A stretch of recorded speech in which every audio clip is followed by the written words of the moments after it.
Assalamualaikum warahmatullahi wabarakatuh. Sahabat kaum muslimin, subscriber channel Benteng Akidah dimanapun Anda berada. Pada kesempatan ini saya ingin menyampaikan satu hal tentang sholat. Jadi sebenarnya sebelum kita menyampaikan tentang beberapa hal dari yang dilakukan oleh Gus Fuad, ada banyak ya permintaan. Salah satunya dari salah satu Habib dari Malang. Beliau meminta supaya bagaimana diluruskan umat supaya tidak tersesat dan tidak ada mispersepsi terhadap adanya kefarduan atau kewajiban sholat kepada umat Islam secara fardu ain. Tidak boleh ditawar dan tidak ada nego. Ini yang pertama. Sehingga beliau memberikan satu kesempatan untuk kami mencari videonya, dan juga beliau berjanji akan memberikan videonya jika dapat. Karena dulu katanya pernah bilang begitu. Artinya dalam video tersebut mengatakan bahwa tidak sholat tidak apa-apa. Tapi ya yang penting salat. Ora salat ora apa-apa. Istilah ya ora salat.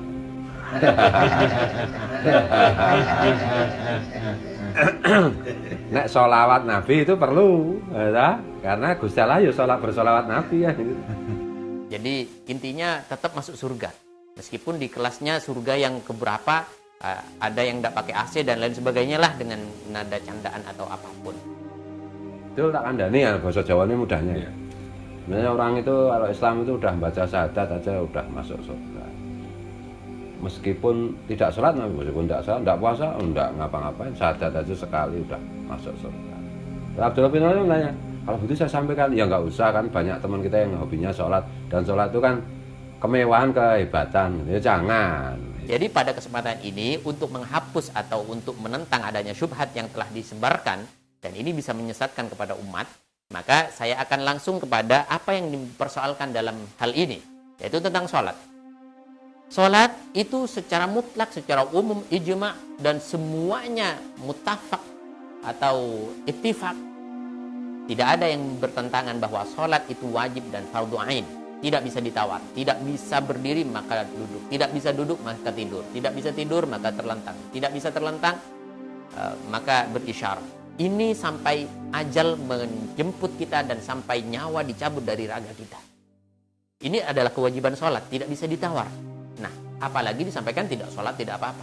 Ketika si Gus ini menyampaikan persoalannya dengan Ibnu Mas'ud, ya, Abdullah bin Mas'ud maksud saya, di mana Abdullah bin Mas'ud dari kecil, dari awal, beliau sering dengan Nabi, bahkan menjadi pelayan Nabi, dan dari awal masuk Islam dididik, dibina langsung oleh baginda Nabi SAW. Jadi wajar kalau misalkan baginda Nabi menyampaikan bahwasanya tidak sholat itu tidak apa-apa. Maksudnya bukan tidak apa-apa. Belajar, kalau misalkan tidak bisa sholat, mau sholat seperti apa?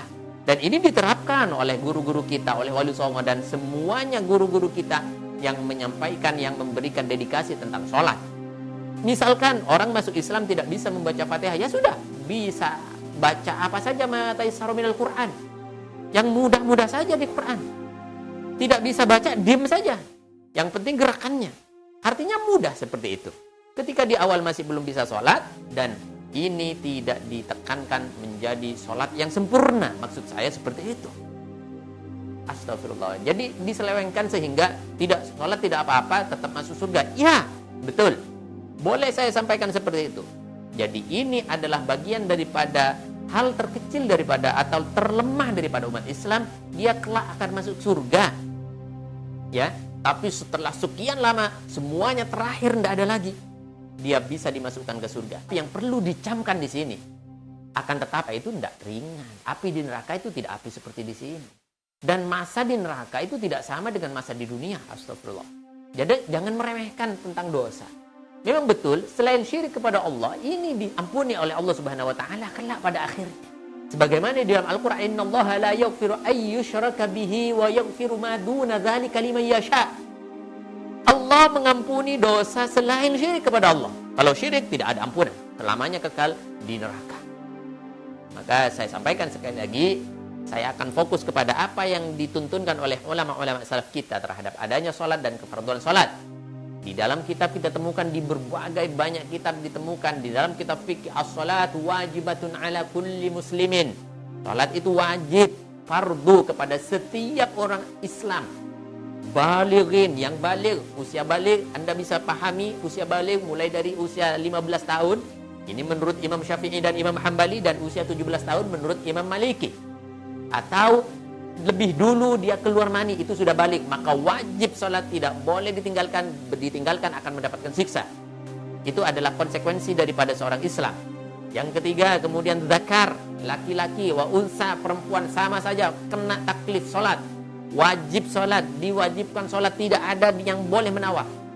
Ini adalah kesepakatan daripada ulama dan hadis Al-Quran, semuanya sepakat. Lalu disampaikan oleh Gus Fuad, misalkan dia menyentil tentang adanya surat Makki, kan ya, begitu ya. Padahal Al-Quran menyampaikan atau memberikan satu ketetapan wajib sholat ini di dalam surat Al-Makki. Artinya sholat ini furidat qoblal hijrah, difardukan sebelum hijrahnya Nabi SAW, sebelum pindah tahun ke-13 dari kenabian setelah beliau diangkat menjadi nabi. Salat ini sudah diwajibkan dan diturunkan pada masa-masa Isra Mi'raj. Setelah ini kita akan datang Isra Mi'raj. Kita bisa mensyukuri ini semuanya, artinya salat nikmat yang terbesar kepada kita umat manusia.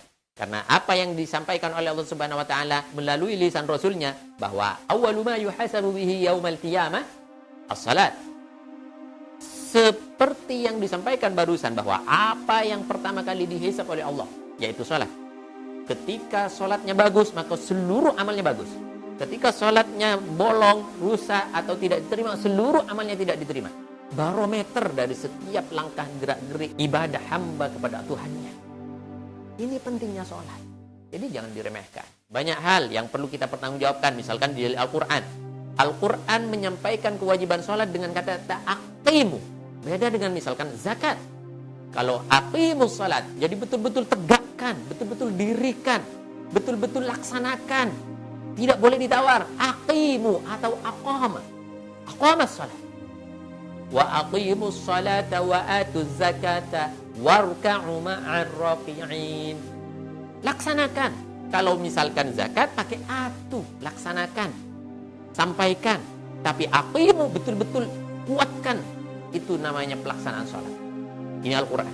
Di dalam ayat yang lain disampaikan juga di setiap fenomena kehidupan, persoalan kehidupan manusia.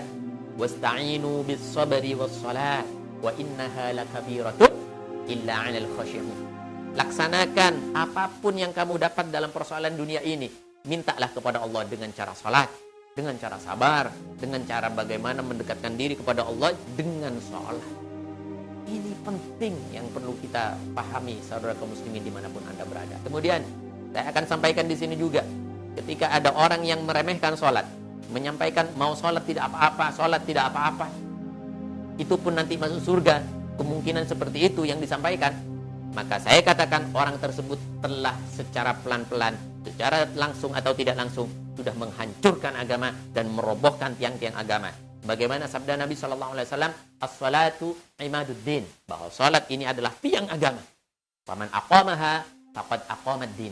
Siapa yang melaksanakan salat, menjaga salat, mendakwahkan salat dengan baik, tidak meremehkan, tidak membuat orang akhirnya ragu dengan salatnya. Siapa yang melakukan itu, dia telah melaksanakan agama, telah memperkuat tiang agama.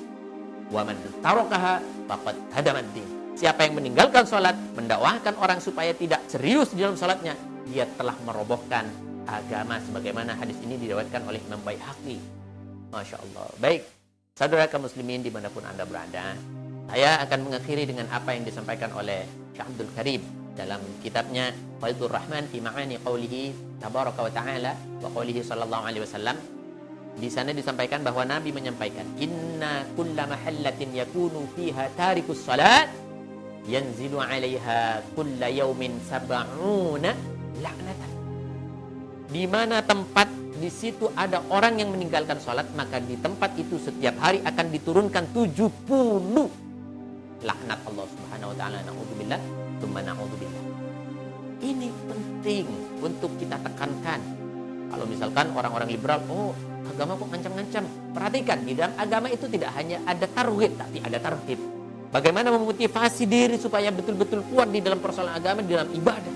Tapi juga ada ancaman ketika kita lalai terhadap ibadahnya. Suatu saat nanti akan saya kupas lagi apa yang disampaikan oleh Gus Fuad, diantaranya soal Al-Ma'un. Dan berikut dengan tafsirnya, yang mana ini juga diselewengkan secara pemahaman. Artinya apa? Ini perlu diluruskan karena ini berkenaan juga dengan sholat. Dan untuk sementara saya pikir ini adalah hujah yang sudah jelas dan cukup. Saya pikir insya Allah. Maka saya sampaikan sekali lagi, perhatikan, jaga sholat, aqimus sholat, aqimus sholat, aqimus sholat. Karena bagaimanapun ini adalah kewajiban kepada kita semuanya. Anak kita usia 10 tahun wajib diajarkan sholat, wajib diajar sholat. Kalau misalkan tidak melaksanakan sholat, maka wajib pukul. Anak kita usia 10 tahun tidak sholat, wajib pukul. Dengan catatan pukulan yang tidak membahayakan. Untuk mengajarkan atau untuk mentarbiyah kepada anak kita. Ini ajaran agama, dan ini ajaran syariah, dan ini adalah jalan Rasulullah SAW. Tinggal Anda mau ikut siapa, itu adalah pilihan Anda. Tapi ingat, tu anfusakum wa ahlikum nara, jaga betul hati-hati keluargamu, diri kalian semuanya dari siksa api neraka dan siksa Allah Subhanahu wa taala yang sangat pedih. Wallahu subhanahu wa ta'ala a'lamu. Assalamualaikum warahmatullahi wabarakatuh.